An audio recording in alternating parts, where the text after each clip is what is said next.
Classic Tales Podcast, Season 5, narrated by B.J.Harrison. The following collection of audiobooks was released from January 7th to December 30th, 2011, through the Classic Tales Podcast.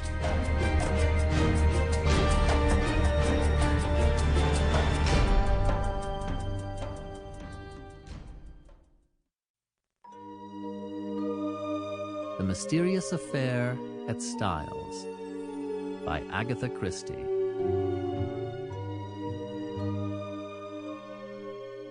Chapter 1. I Go to Styles. The intense interest aroused in the public by what was known at the time as the Styles case has now somewhat subsided. Nevertheless, in view of the worldwide notoriety which attended it, I have been asked, both by my friend Poirot and the family themselves, to write an account of the whole story. This, we trust, will effectually silence the sensational rumors which still persist. I will therefore briefly set down the circumstances which led to my being connected with the affair. I had been invalided home from the front, and after spending some months in a rather depressing convalescent home, was given a month's sick leave. Having no near relations or friends, I was trying to make up my mind what to do, when I ran across John Cavendish. I had seen very little of him for some years. Indeed, I had never known him particularly well. He was a good 15 years my senior, for one thing, though he hardly looked his 45 years. As a boy, though, I had often stayed at Styles, his mother's place in Essex. We had a good yarn about old times, and it ended in his inviting me down to Styles to spend my leave there. "The mater will be delighted to see you again, after all those years," he added. "Your mother keeps well?" I asked. "Oh, yes. I suppose you know that she is married again?" I'm afraid I showed my surprise rather plainly.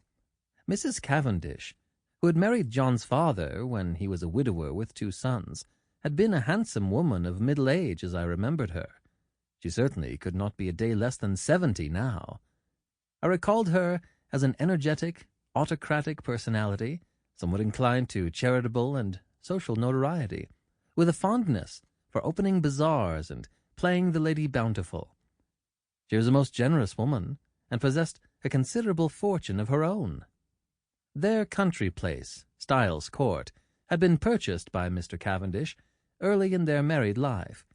He had been completely under his wife's ascendancy, so much so that, on dying, he left the place to her for her lifetime, as well as the larger part of his income, an arrangement that was distinctly unfair to his 2 sons.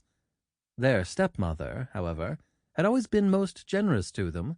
Indeed, they were so young at the time of their father's remarriage that they always thought of her as their own mother. Lawrence, the younger, had been a delicate youth. He had qualified as a doctor, but early relinquished the profession of medicine, and lived at home while pursuing literary ambitions, though his verses never had any marked success. John practiced for some time as a barrister, but had finally settled down to the more congenial life of a country squire.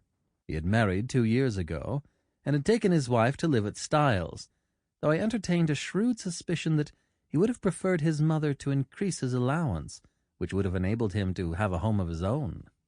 Mrs. Cavendish, however, was a lady who liked to make her own plans, and expected other people to fall in with them, and in this case she certainly had the whip hand, namely, the purse strings. John noticed my surprise at the news of his mother's remarriage, and smiled rather ruefully.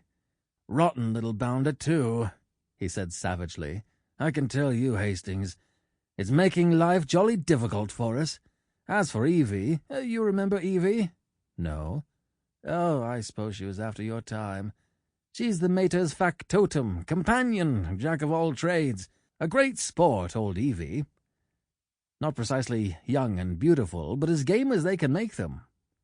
"You were going to say?" "Oh, this fellow. He turned up from no—" Sample complete. Ready to continue?